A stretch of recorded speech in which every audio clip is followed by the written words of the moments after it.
화평방송을 사랑하시고 화평방송을 통해서 하나님의 뜻을 깨닫도록 하는 하나님의 백성들, 오늘도 화평방송에서 한국교회 개혁의 방향에 대해서 두 번째 시간을 갖겠습니다. 지난주에는 한국교회 개혁의 방향의 총체적인 그러한 방향에 대해서만 말씀하셨고 드렸고, 오늘은 좀 더 구체적으로 심도 있게 개혁의 방향을 어떻게 정해야 될지 그것을 한번 구체적인 얘기를 한번 나누겠습니다. 네, 안녕하십니까 목사님. 세상에 그 개념에서 보면요, 좌로나 우로나 치우치지 말라. 이것을 어떻게 봐야 될까요? 예, 성경에서 분명히 그렇게 말씀하셨죠. 여호수아 선지자에게 그렇게 말씀하셨습니다. 그 당시에 여호수아 선지자에게 하나님께서 그 말씀하실 때는 그 민족을 새로운 지도자에게 주시는 말씀이었어요. 지금도 이 시대에 세상에서 보는 그런 좌우의 개념을 우리가 한번 정리하고, 하나님께서 말씀하시는 좌로나 우로나 치우치지 말라는 그 말씀의 뜻이 무엇인지 그 말씀을 들고 우리는 좌우로 치우치지 않는다는 것은 하나님의 뜻을 따라가는 길이라고 생각을 합니다. 세상의 그 방향이 치우치지 않냐고 하나님의 뜻을 온전히 따라갈 수 있는 이러한 개혁의 방향이 설정되기를 바랍니다. 그런 의미에서 먼저 우리가 일반적으로 세상에서 알고 있는 그런 좌우의 개념에 대해서 먼저 정리를 하고 하나님께서 말씀하시는 좌우가 무엇인지를 한번 말씀을 나누겠습니다. 먼저 세상에서 얘기하는 좌우는 좌쪽은 그 진보 쪽을 얘기하죠. 그리고 우는 보수 쪽을 얘기합니다. 그래서 세상의 지도자들은 좌우를 치우치지 않는 것이 아니라 치우칠수록에 자기들의 정체성이라고 생각을 하죠. 오히려. 그래서 좌파의 그 정치인들은 자기들의 그 진보적인 그런 그 색깔을 강하게 나타내고, 또한 보수 쪽은 우파의 그런 색깔을 나타냅니다. 그러니까 세상은 좌우를 좌충우돌이라고 그러죠. 그러니까 좌파는 좌쪽에 자기들의 그 진영 논리를 철저하게 내세우고, 또 우쪽은 우파의 진영을 내세웁니다. 그러나 세상에서도 좌와 우가 자기들의 진영 논리를 따라서 지도자들이 나가는 게 아니라 좌로나 우로나 치우치지 않을 때, 세상 개념에서도 치우치지 않을 때에 아마 이 민족의 진정한 미래가 있지 않을까. 하나님의 좌로나 우로나 치우치지 말아야 한다는 뜻이 세상에서도 똑같이 통용된다고 생각합니다.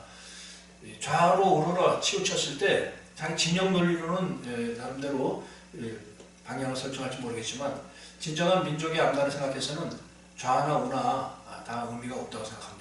진정한 민족의 미래와 번영을 위해서 그 방향을 정하는 그러한 지도자들이 나와야 이 민족이 다시 회복되는 역사가 일어나지 않을까, 그런 생각을 합니다. 네. 그렇다면은 이 좌로나 우로나 치우치지 말라, 성경에서 말하는 그런 또 개념이 다를 것 같아요. 그렇다면 하나님의 말씀에 의한 좌로나 우로나 치우치지 말라는 것은 또 어떠한 개념이 있습니까? 성경에서는 그 좌우의 개념이 세상에서 생각하는 그 좌우의 개념과는 좀 다릅니다. 예를 들어서 그 마태복음 25장에 예수님께서 좌편과 우편을 갈라놓고 심판을 하는 그러한 그 마지막 때의 모습을 비유로 말씀하신 적이 있습니다. 좌쪽은 천국 가지 못하는 세상적 육신적 가치관과 가지고 신앙생활했던 자들의 모습, 그러니까 그것을 염소라고 표현했고요. 우편은 천국 가는 백성들인데 그들은 하나님의 뜻에 따라 하나님의 자녀가 된 모습으로 자기들이 선행을 하고 하나님의 일을 했으면서도 당연한 것을 여기는 모습들이었고, 좌편의 염소들은 자기들의 그 가치관을 드러내고 자기들의 목적을 위해서 신앙생활을 한 것이었는지 자기들의 한 일에 대해서 자부심을 느끼고 했지만 결국 예수님께서는 그 비유를 통해서 말씀하실 때 좌편의 염소들은 천국까지 못한다 이렇게 말씀을 하셨습니다. 또한 우리가 잘 알고 있는 구원받은 강도, 예수님의 옆쪽에 있던 한쪽에 있던 그 구원받은 강도가 우편 강도라고 다들 알고 있고 설교를 합니다. 그러나 성경에서는 분명히 우편이라고 기록된 것은 없습니다. 그러나 우리는 그것을 우편 강도라고 설교를 하거나 얘기를 하고 알고 있어도 잘못된 것이 아니에요.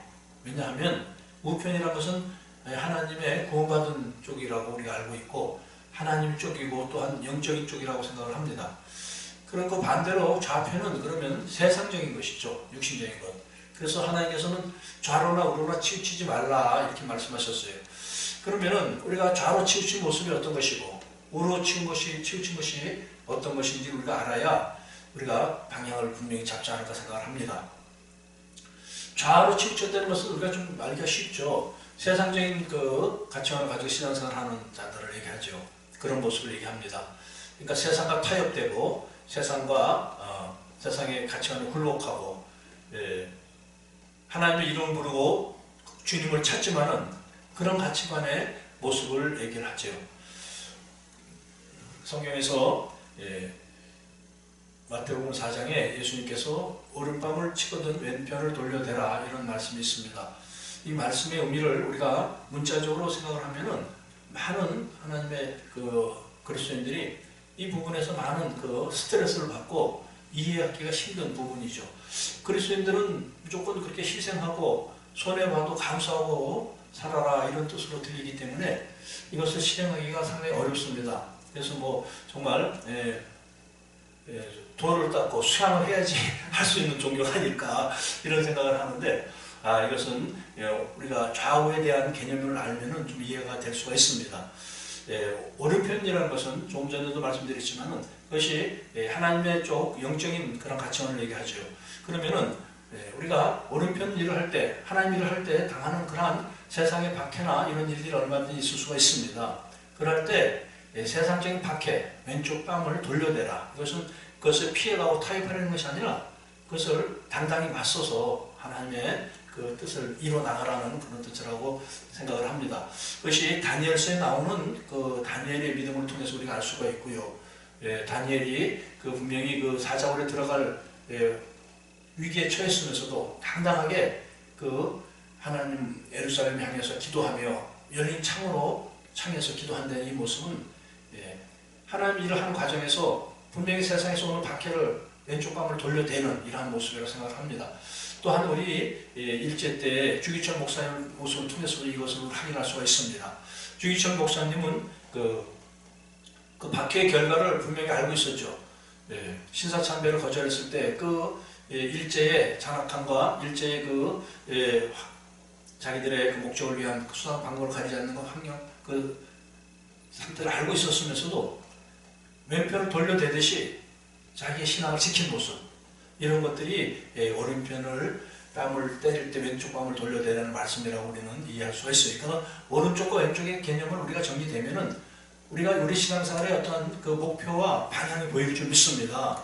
그렇지 않냐고 무엇이 오른쪽이고 무엇이 왼쪽이고 또한 우리가 갈 길이 무엇인지 그 당시에 주기철 목사님 계실 때도 그 박해 당시에도 수많은 목사님들이 신사참배에 참여했어요. 그러니까 그것은 하나님 일을 하는 과정에서 당하는 그 박해를 이기지 못하고 타협해버린 것이 왼쪽 방을 돌려내지 못한 이런 모습이었어요. 이런 것들을 우리가 좀 더 분명히 안 되면은 우리가 현실에서의 현 시대의 신앙생활에서 하나님의 말씀을 어떻게 지켜나가야 될 것이며 또한 개혁의 방향이 무엇인지 지금 이런 것들이 혼선이 와서 지금 보면은 말씀만 있지 다시 그런 박해 상황이 생겼을 때에 우리가 어떻게 대처해야 될지 우리가 그 방향이 정확해야 된다고 생각을 합니다. 그래서 먼저 우리가 한국의 개혁의 방향 중에 좀 더 심도 있게 좌로나 우로나 치우치지 말라는 이 하나님의 말씀을 가지고 말씀을 나누는 것입니다. 그렇다면은 우로 치우치는 모습은 또 정확하게 어떤 모습들을 말씀해 주고 있나요? 예, 그러니까요. 좌로 치우친 것은 우리가 이렇게 좀 쉽게 알 수가 있습니다. 우리가 세상 타협하는 모습, 세상에 굴복한 모습이라고 좌로 치우친 모습을 우리가 정리할 수가 있다면은 사실 우로 치우쳤다는 것은 우라는 것은 하나님의 나라고 영적인 나라라고 우리가 알고 있는데 우로 치우친 것은 치우칠수록 좋은 것이 아닐까. 열심을 내는 건 좋으니까 생각하기가 쉽죠. 그렇죠? 그러나 분명히 치우치지 말라고 그러셨어요. 예수님께서는 말씀하시기를 헤롯의 누룩과 바리새인의 누룩을 조심하라는 말씀도 하신 적이 있죠. 네. 그것은 누룩이란 것은 그런 부풀리는 그 거품 현상을 얘기하죠. 위선적인 가식 뭐 이런 것을 얘기하는데 그런 그 신앙생활을 통해서 이제 그런 모습이 나타나는 것을 얘기하는데 그걸 좀 뭐 쉽게 정리한다면은 영적인 교만 또는 그러한 선민의식, 우리들만의 구원의 대상이고 우리들만의 의인이라는 이런 착각속에 빠지는 모습들을 볼 수가 있죠. 이것이 우로 치우친 모습입니다. 그러면은 구체적으로 한국교회에 어떠한 모습이 우로 치우친 모습이 나타나고 있는지 우리가 이것을 좀 봐야지 좀 이해하기가 쉽겠죠. 예수님께서 그 예수님의 모습을 그 요한복음 1장 14절에 말씀하시기를 말씀이 육신이 되어 우리 가운데 거하시며 우리가 그 영광을 보니 아버지의 독생자의 영광이요 은혜와 진리가 충만하더라 이렇게 예수님의 모습을 말씀하고 있습니다. 우리가 개혁을 한다든가 어떤 하나님이 하는 것의 중심에는 우리 그리스도인으로서 예수님의 뜻을 따르고 예수님의 모습을 닮아가는 그런 자세가 확실해야 된다고 생각을 합니다. 우리가 주님을 그리스도인이라 하면서 주님을 따르지 아니하고 주님과 뜻과는 다른 모습으로 우리가 신앙생활을 한다면은 그것은 열심을 내고 우로 치우쳐도 치우칠수록 그것이 좀 잘못된 모습으로 나타난다는 것이죠. 주님의 뜻을 따르고 주님의 모습을 우리가 추구해야지 그렇지 아니하고 우리의 열심을 가지고 신앙생활할 때 그 열심은 우로 치우친 모습이라고 생각할 수가 있습니다. 그러니까 은혜와 진리가 충만한 예수 그리스도. 근데 그 한국교회 지금 현실이나 일부 많은 곳에서 나타난 현상들이 그 은혜에는 많이 그 은혜는 추구하는데 진리에는 조금 소홀한 것이 아닌가 이런 것들이 우로 치우친 모습의 현상이라고 생각합니다. 은혜는 다 받고 싶고 그 문제 해결과 어떤 그러한 그 기복 심리는 충만한데 하나님에 대해서 알아가고자 하는 부분에 대해서는 상당히 소홀한 것이 아닌가. 이것이 우로 치우친 모습이라고 생각을 합니다. 예수님께서 말씀하시기를 그렇게 말씀하셨어요. 그의 나라와 그의 의를 먼저 구하라. 그리하면 그 위에 그 모든 것을 더해 주신다고 약속을 하셨죠. 저는 이것을 복음의 본질이라고 생각합니다. 그러니까 그의 나라와 그의 의를 구하는 것이 먼저라는 얘기죠. 먼저. 우선이라는 얘기입니다. 그러니까 그 하나님의 나라의 그 진리에 대해서 우리가 좀 더 집중하는 것이 우선이고 그 위에 더해진 은혜는 우리가 다 알다시피 그 은혜는 하나님의 주시는 거저 주시는 선물이지 않습니까? 그러니까는 그분이 어떻게 주시든 거기에 대해서 목매는 것이 아니라 그것을 주시는 은혜로 우리가 만족할 수 있는. 근데 이것이 지금 본말이 전도됐어요. 보면은 그러니까 은혜는 그냥 매달려서 어떻게 은혜 받고자 하는 일에는 열심을 내는데 그의 나라 그의 의를 구하는 진리는 좀 소홀하지 않나. 그랬을 때 이것이 열심을 내고 있지만 치우친 모습이다. 하나님의 뜻을 올바로 따라가는 것이 아니라 의로 하나님의 뜻을 따른다 하면서 치우쳐서 잘못 가는 길이다. 이렇게 말씀할 수가 있다고 생각합니다. 그래서 우리가 이번 기회를 통해서 이 한국교회의 그 개혁의 방향 그것은 하나님의 뜻을 올바로 따르는 길인데 지금 그 분별이 되질 않아요. 그 열심을 내고 좀 그 많은 성도들을 모으고 또 때로는 외적인 성공을 이루면 그것이 무조건 올바른 길이라고 생각하는 이런 잘못된 왜곡된 모습들이 보이고 있습니다.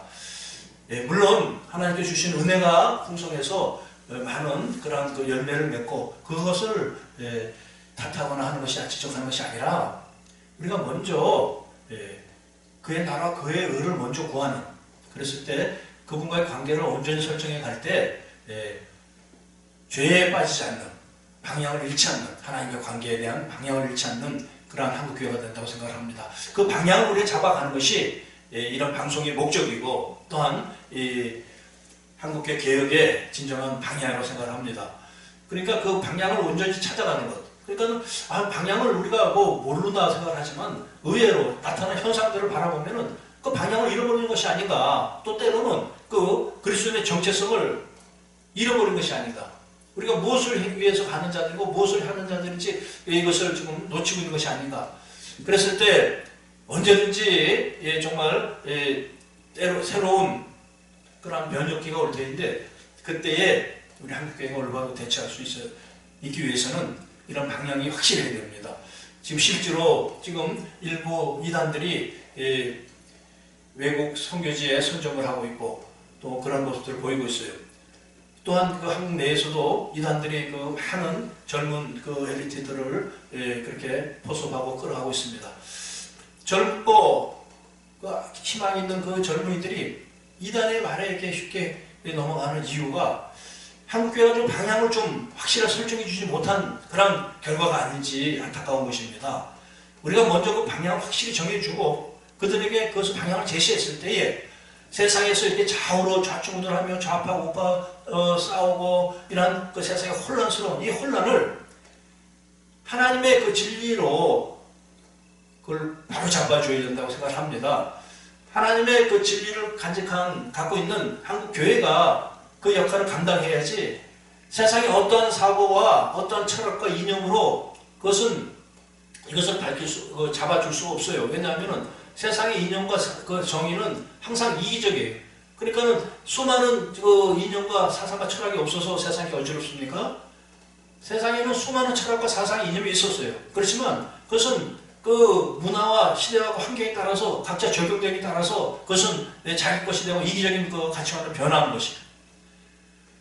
이제 우리가 하나님의 공의, 하나님의 정의만이 이 세상을 다시 살릴 수 있는 정의라고 생각합니다. 그렇기 때문에 한국교회가 다시 한번 이 개혁의 방향을 온전히 정하고 하나님의 정의를 다시 세워서 이 땅을 다시 회복하는 그러한 사명을 우리가 감당할 수 있기를 주님의 이름으로 축원합니다. 이 시대의 하나님의 백성들이 이것을 추구하고 함께 나가기를 바랍니다. 이런 문제에 우리가 우리 민족의 후손을 위해서나 한국교회 미래를 위해서나 한국의 지금 그 주의 종들이 참여하시고 함께하기를 바랍니다. 저희가 아직 많은 것이 부족하고 열악하지만은 이런 것들을 많은 분들이 참여해서 서로 보완해 나가면서 진정한 한국교회가 주님의 뜻에 의해서 개혁되어서 이 시대에 진정한 정의의 도구가 되기를 주님의 이름으로 축원드리면서 또 다음 방송을 우리가 준비하겠습니다. 감사합니다. 감사합니다, 목사님.